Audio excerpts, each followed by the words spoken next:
بچہ بیمار ہے، طبیعت خراب ہے، انجیکشن کی ضرورت ہے، تو ماں ہاسپٹل جب لے کر جاتی ہے تو بچہ ہزار بہانے کرتا ہے انجیکشن سے بچنے کے ڈر اور خوف سے، لیکن ماں اس انجیکشن کو کسی بھی حالت سے بچے کو دلاتی ہے۔ تھوڑی دیر کی تکلیف بچے کو دے کر اس کا صحت مضبوط کر رہی ہے، تھوڑی سی مشقت اپنے بچے کو دے کر ماں اس بچے کی صحت کو مضبوط کر رہی ہے۔ میرے دوستو، ہم اللہ کی طرف متوجہ ہو جائیں۔ میں نماز پڑھا، میں روزہ رکھا، میں تلاوت کیا، اس کے باوجود بھی میرے گھر سے یہ پریشانی نہیں دور ہوئی۔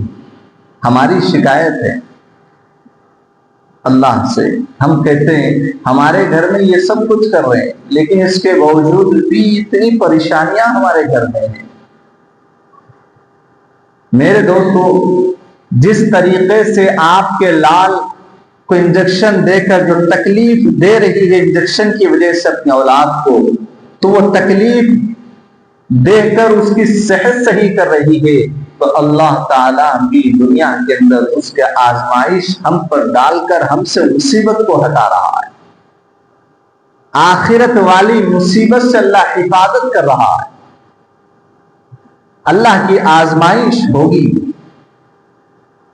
بے برکت ہوگی، اچھا سا بزنس چل رہا تھا ڈاؤن ہو جائے گا، اچھا سا کاروبار چل رہا تھا ڈاؤن ہو جائے گا۔ یہ سب اللہ کی طرف سے اللہ تکلیف دے رہا ہے، کیوں؟ میرا بندہ مجھے نہ بھولے۔ 70 ماؤں کی محبت رکھنے والا خدا اگر ایک ماں کی ممتا بخار کے وقت میں اپنی اولاد کو انجیکشن کے ذریعے اگر تکلیف دے سکتی ہے، تو پھر آزمائش کے ذریعے میرا اور آپ کا خدا کیسے تکلیف نہیں دے سکتا؟ تکلیف ہوتی ہے، لیکن کہیں وہ تکلیف میں اللہ کا بندہ اللہ کو بھولا ہے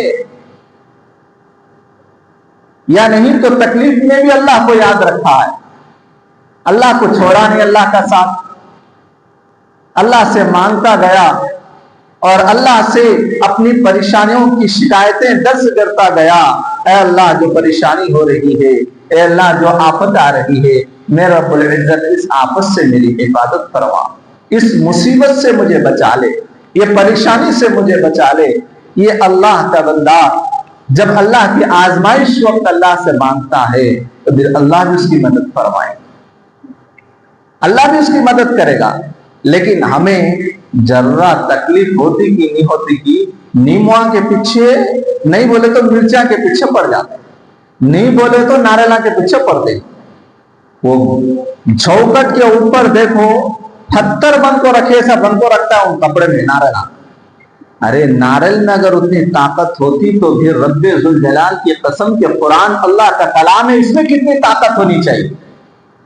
جس نماز میں اللہ کے نبی علیہ السلام فرماتے ہیں نماز میری آنکھوں کی ٹھنڈک ہے، تو پھر بتا اس ٹھنڈک کی طاقت کیا ہے، اس ٹھنڈک کی قوت کیا ہے؟ میرے دوستو، یہ سب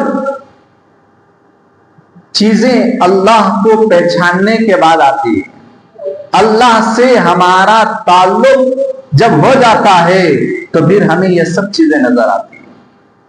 ساری دنیا ہمیں اندھی نظر آتی ہے، اللہ ایک ہی اجالا نظر آتا۔ ذری سی مصیبت، ذری سی آفت، فلاں جگہ جائیں گے اچھا ہوتا کہتے، فلاں جگہ جائیں گے اچھا ہوتا کہتے، نہیں بولے تو ایسا ہوا، نہیں بولے تو ویسا ہوا۔ کیسا نہیں ہوا، کرنے والی ذات نے کی ہے تو ہوا۔ اس کی دوا بھی اسی کے پاس ہے، اس کی دعا بھی اسی کے پاس ہے۔ مانگ لے اللہ کے دربار میں، پھر اللہ راستے بھی کھولنے والا ہے، بیمار کو شفا بھی دینے والا ہے، سب اللہ کے پاس ہے۔ میرے دوستو، اسی لیے اس بات کو ہم اور آپ غور و فکر کریں کہ ہم اللہ سے مدد مانگیں، غیر اللہ سے مدد مانگنے سے حفاظت ہو جائے۔ کوئی آپ کی سننے والا نہیں، ہر کوئی اپنی اپنی پریشانی گنانے والا ہے، لیکن اگر کوئی سننے والی ذات ہے تو وہ اللہ کی ذات ہے۔ کوئی سننے والا ہے تو وہ اللہ ہے، کوئی مسئلہ حل کرنے والا ہے تو وہ اللہ ہے۔ تو پھر ایسے اللہ کو ہم اور آپ صبح اور شام 5 وقت میں اللہ کا بلاوا آتا ہے، لیکن ہم ٹھوکر مار کر آگے نکل جاتے ہیں۔ اس وقت میں اگر ہم لبیک کہہ کر اللہ کے دربار میں حاضر ہوئیں گے تو پھر واللہ ہر مصیبت سے بھی ہم حفاظت میں رہیں گے، ہر آفت سے بھی ہم بچے رہیں گے۔ میرے دوستو، اس بات کو مجھے بھی اور آپ کو بھی غور و فکر کرنے کی ضرورت ہے۔